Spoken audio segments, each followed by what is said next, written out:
Have you lost confidence in yourself? Has something maybe knocked you off your game? You had a setback, a challenge, a sickness, financial problem, a relationship issue, a breakup, a divorce, something that knocked you off your game, and now it feels really hard to get your confidence back. If so, you're gonna wanna watch this video all the way to the end because I'm gonna give you the 3 key strategies to help you shift this forever so you can regain your confidence and actually make it stronger than it was before, so you can look back at the problem, the calamity, the situation, and really see how it actually served you in becoming a more confident, more free, more bold version of you. Okay, let's get into this. So, first things first, whatever caused you to lose your confidence, the biggest issue is not the event. It's what you're doing with the event. And I can make a pretty solid bet here, even if you and I haven't met personally, that I know one key thing you're doing, because I've seen it happen with hundreds of clients that I've helped with this, is that you are holding a grudge against yourself for what happened. And the way I like to think about it is, you had something hard happen to you, and maybe it kind of came out of nowhere. Maybe you did play a part in it. Maybe you made a mistake. Maybe you dropped a ball. And I've seen it all. And regardless, what I see people doing is they're just raking themselves over the coals. And maybe an even better metaphor is it's like they're suffering, and then there's a part of them inside, this critical, angry part that's almost like holding them underwater. Like, did you get your lesson now? Is that what you get? How could you have done that? And it's just berating. Maybe you're replaying it in your mind. Maybe you're thinking about it all the time. Maybe you're talking about it, but I'll guarantee you one thing, you're living in the past. And it might be from a week ago, it might be from 5 days ago, it might be from 5 years ago or more. And so the question is, how long is this punishment gonna go on? And does the punishment actually serve you? And what I've seen in every situation is it's under the guise maybe of like, this is gonna make you better. This is how I'm gonna improve. This is how I'm gonna make sure it never happens again. No, what it does is it actually closes you up to life, makes you too afraid to try again, and either guarantees that you'll never get what you want, or unfortunately, guarantees that you'll repeat the same damn experience because you didn't actually learn anything. So the first step is you have to forgive yourself. And if there's this hard nugget inside of you that is unwilling to do that, then slow down, maybe go for a long walk outside and have a deep conversation with yourself and be like, what is going on here? Why am I doing this to myself? And guess what I found after working with people for all these years?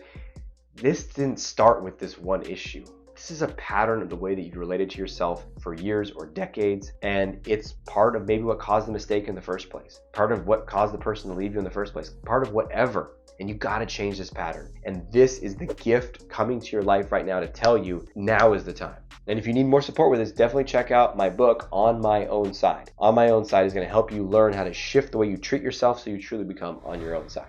Okay, that's number 1. Then number 2 is, even if you've forgiven yourself, softened your heart a little bit, there's gonna be a part of you that is really scared and wary of trying again, opening up again, going for something again, because geez, I don't know what's gonna happen. It's gonna be painful. You might have linked pain to something you once wanted, linked pain to opening up in a relationship. Maybe you linked pain to trying in business because you failed and you lost money, or people were mad at you, or you felt like a failure. So how do we open again? How do we go for it again?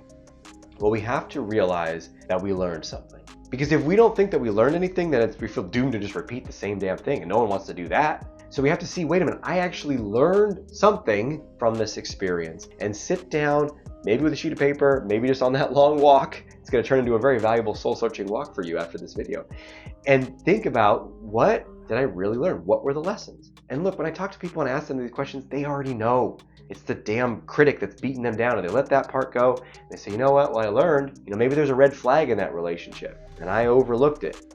Okay, why did I do that? Well, I want to say I was desperate. Okay, I'll write that down. Well, I was trying to do business this certain way so I could prove I was enough to my dad, and I knew it was not the right thing, but I still kept going. I took these risks that were maybe too much. Okay, what did I learn? What did I learn? Write down, and all it takes is just one lesson. One lesson is going to make you realize, wait a minute, I can do this differently. And as part of that lesson, we lead into the third step, where we say, you know what? I not only can do this differently, but the third step is to make the decision that I am going to do this differently. I can do this differently. I am going to do this differently, because the longer you go in life avoiding the thing that caused you the pain, the thing that you think made you lose your confidence, it's just gonna stay there. So I've talked to people who had a bad breakup, they got a divorce, they don't want to open their hearts. I don't know about love and relationships. I don't just have the time. I don't like it, and marriage is a construct and doesn't work for me, and this and that. And And we get to underneath it all, and they're just so freaking scared. They're like, honestly, if I open up again, you know how much pain I went through? I barely survived that breakup. You think I want to do that again? And what they have done is they've armored off. And guess when the breakup was? 10 years ago, 5 years ago.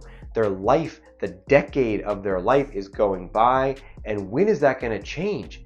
It's not. Time doesn't heal all wounds. The wound is just covered over with the scab, and if anyone tries to get near you, you want to punch them in the throat, right? Because you're defending yourself, you're protected. What I see people do is they adopt a defended life, and then they live out that life trying to minimize pain, and that, my friend, is no life at all. So we have to get back on the horse, to use the expression. We have to take the action sooner rather than later and show to yourself, hey, I can do this differently. And look, I know it's a risk. I know I might get hurt, but guess what? Extraordinary things happen too. And the past doesn't equal the future unless I live there. And if I keep telling myself that's gonna happen again, that's not about a real prediction. That's about trying to live that defended life of certainty and control. And I don't wanna do that anymore. And then you take that next step and you go out into your life and you build your confidence faster and bigger and better than ever before. So if you're finding this valuable, please in the comments, share down below what you're learning. Give this video a like and a thumbs up, and I look forward to sharing more with you in this new year. Until we speak again, may you have the courage to be who you are and to know on a deep level that you're awesome.